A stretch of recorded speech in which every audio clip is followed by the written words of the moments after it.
Good morning, here are the developing stories. My name is Remy Allen.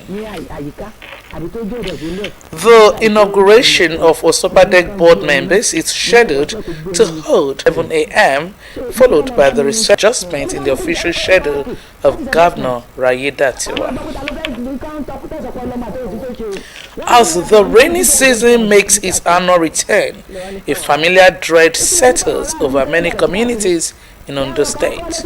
Floodwaters once again threaten homes, livelihoods, and lives, turning hope into helplessness for countless residents.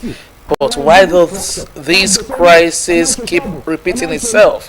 Why do the waters keep rising year after year, leaving destruction in their wake? In this in-depth social and community report, Osrc's Omoriola Ngbeji delves beyond the surface to uncover the root causes of Ondo's persistent flooding woes and the complex web of factors fueling this recurring disaster. The report is presented from our studio. For years, residents along this vulnerable stretch brace for the inevitable storm. When the rains come, so does the flood, swallowing homes, wrecking cherished possessions, and tragically claiming lives. The haunting memories of last year's catastrophic flood in Ondo Kingdom remain etched in the hearts of many. Ondo State has long been a regular on NIMET's radar as one of the regions most vulnerable to heavy flooding. Year after year, the state braces for the deluge, prompting the government to commit millions of naira towards disaster preparedness and response. True to form, the 2025 budget continues this vital investment with proactive measures already underway. How did we arrive at this point where floods relentlessly batter Akure, Ondo Kingdom, Ayetoro Seaside, and countless other communities across Ondo State? Is this growing menace of plastic bottles, used diapers, and heaps of non-biodegradable waste plugging our canals to blame for turning rainwaters into raging torrents? Or is the story more complex than just litter and debris? To unravel the truth behind this escalating crisis, experts shed light. Many of the masses, they are still, embarking into activities that will lead to release of these pollutants en masse into the environment.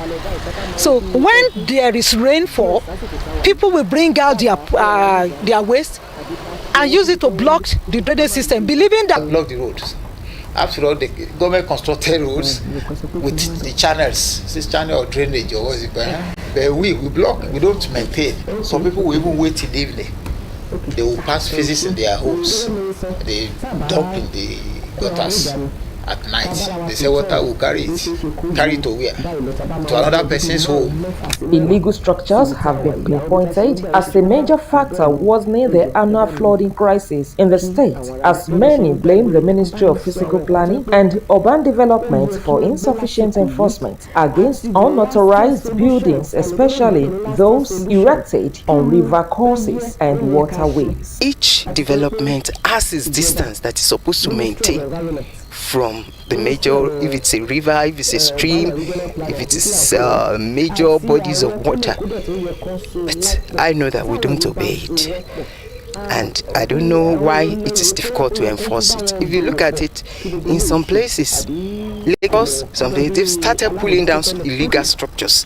That is structures that disobey the development laws. If the law says 3 meters to the body of water, you must keep the 3 meters. The idea of putting the 3 meters is to give space to water to move. In response to the flooding crisis, the ministry's permanent secretary, Oluwagbenga Akingbasote, acknowledged the government's commitment to tackling the issue head-on, but said progress is being hampered by widespread non-compliance among residents. Our ministry have been going out, we have been marking buildings, we have been giving demolition notices. In fact, we did some demolition around Automat area, and I can tell you, Mr. Governor, Honorable Lucky Rimisan Ayedatua, through the Secretary to State Government, directed us to visit Ondo, and because Ondo is a flood-prone area.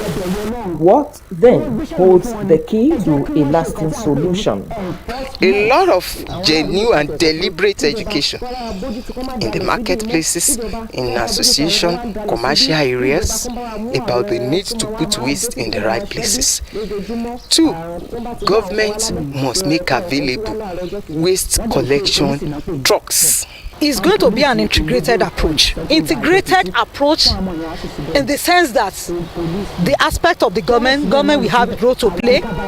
All the stakeholders involved, the government, as well as the policymakers and the masses. I enjoin our people visit the ministry in order to be able to know where I want to construct. Is it a proper place? Because we will carry out site visit and make sure that it is not an area that will amount to encroachment or distort fluid flow of water.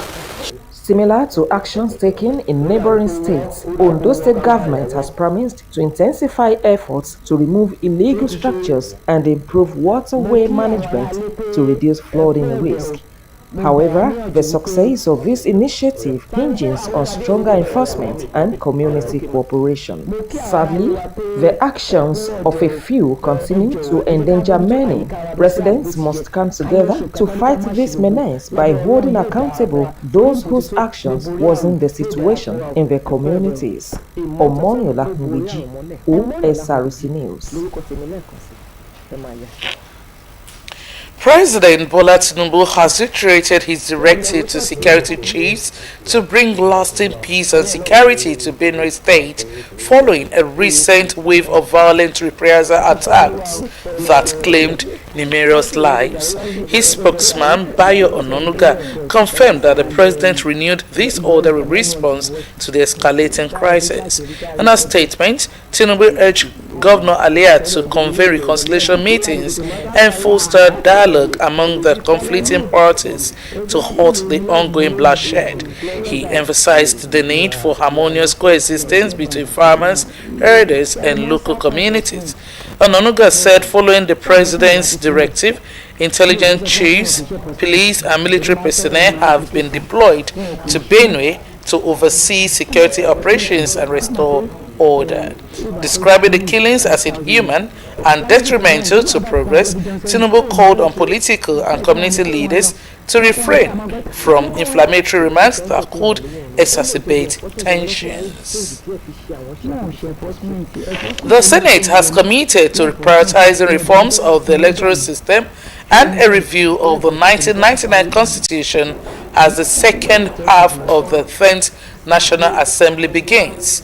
Senate leader Okoyemi Bamidele, in a statement marking the midterm of the legislative session, said the reforms aim to ensure every vote counts, enhance good governance, and make electoral participation more credible and engaging for citizens. Bamidele, who highlighted that the